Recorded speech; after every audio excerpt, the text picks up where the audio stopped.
Have you ever wanted to escape the politics of Skyrim and leave the whole place behind for a while?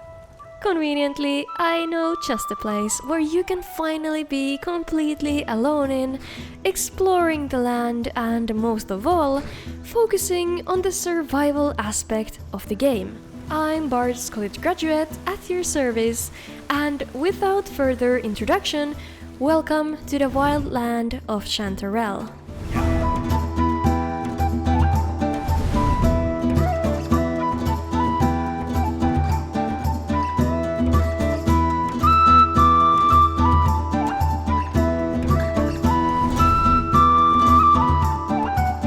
Chanterelle, a savage world to explore, is a huge, open worldspace mod, expanding Skyrim with these wild, open lands you're free to roam in.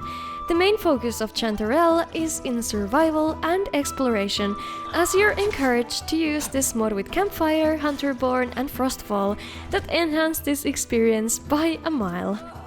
In the savage world of Chanterelle, there are powerful enemies lurking around every corner, dungeons and caves to dwell in, and beautiful nature to spend your days hunting in. You can get acquainted with the natives that are of Nordic descent, trade with them, and use their crafting stations. Treasures and equipment can be found as fortune favors the bold, and if you're indeed lucky, you might also come across a suitable place to live in that makes your time in Chanterelle undeniably more forgiving. This world space of Chanterelle feels a bit different to someone who's accustomed to Skyrim. The terrain can feel a bit monotonous at the beginning of your adventure, but as you get stronger and are able to explore the world more, you'll begin to notice the diversity of the nature of Chanterelle. There are these beautiful woodlands, serene rivers and ponds with ducks and swans and fish, mysterious marshlands, gorges that are homes to savage beasts, and breathtaking coasts and mountains, not even mentioning the many dark and dangerous caves and dungeons. There are a couple of different ways to find yourself in this long-forgotten land.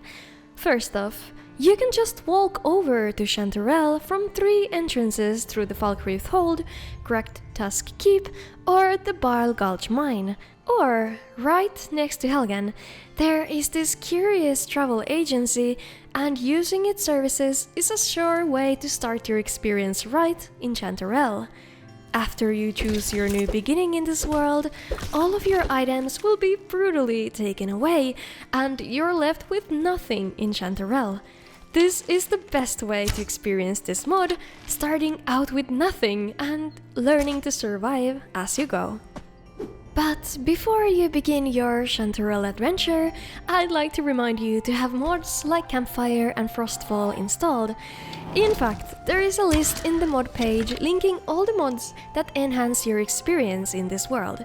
As I have already mentioned, Chanterelle is meant to be a survival adventure, and playing with these survival type mods make the gameplay much more difficult, which makes it actually fun and interesting. To add some more life in Chanterelle and a plausible, better for roleplay way to actually go there for the first time, we'll want to install a couple of additional mods. KYNE'S Hunt is a quest mod for Chanterelle that adds a clever way to start your journey into this wild land. After you have prayed to KYNE'S or wear her amulet and go to bed, you'll wake up remembering a dream you had last night about an old man. You can let it just be a dream, or you can choose to start the quest and begin investigating further. Lo and behold, right by Helgen, there's the strange old man, and he'll guide you to Chanterelle to train and hunt. You'll then pass out and wake up on a rocky island without any equipment in the beginning of your adventure. With KYNE'S Hunt, there are now 10 spirit animals to be found all over Chanterelle, and defeating each of them will grant you a 15% damage buff to that animal type. After you find and defeat your first spirit animal, it'll drop you a hint of the next animal until you find all of them and complete this trial of KYNE. You're not as dumb as you look. The Ark of Chanterelle is another add-on mod that introduces some additional wildlife into this savage world. And with wildlife, I actually mean real dinosaurs. Chanterelle's world is just very different from Skyrim, so I think it just makes perfect sense that the wildlife too is different. Now, you can find these ancient beasts of all sorts around this savage land. Some are huge and some smaller, but all of them are glorious. Most of the dinosaurs are harmless herbivores, but nevertheless, I would recommend exercising caution around these creatures, as you never know. One more fun additional mod we'll add today is new Horses of Chanterelle.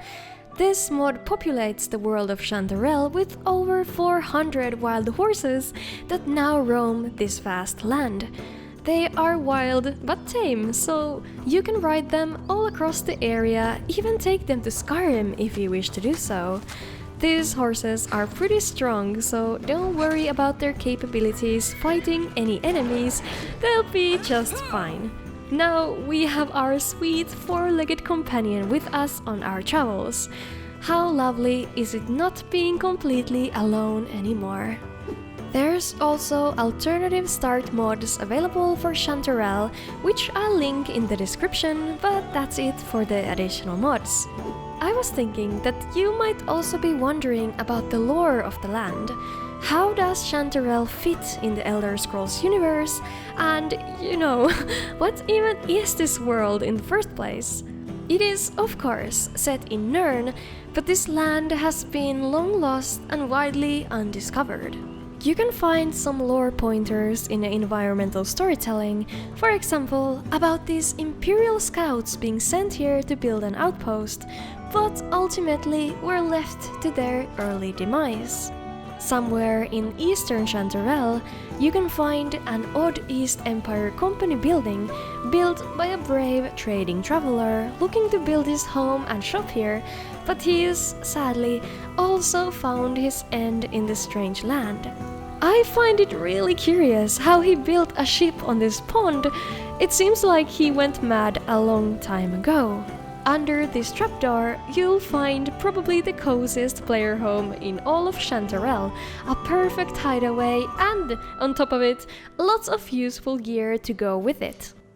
You can also find a small village in Chanterelle, Gruesidorf, which was built by settlers, but it seems the natives didn't quite agree with this idea of outsiders making their home here. Some of the settlers found this beautiful island and built a distillery here that you can also make good use of and brew some special Chanterelle-only beverages, Loch Lomond or Massershine.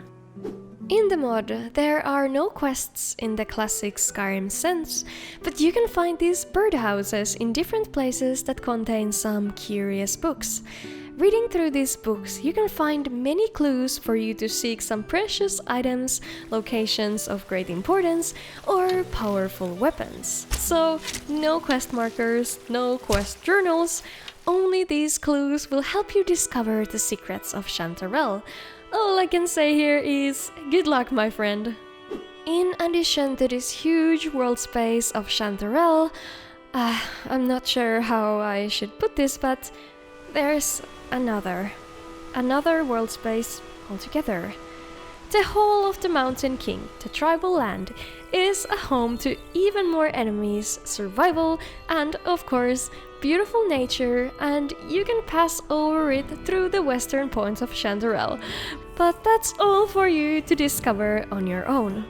To sum up the Chanterelle experience, it reminds me of Minecraft, but without crafting and building and sheep.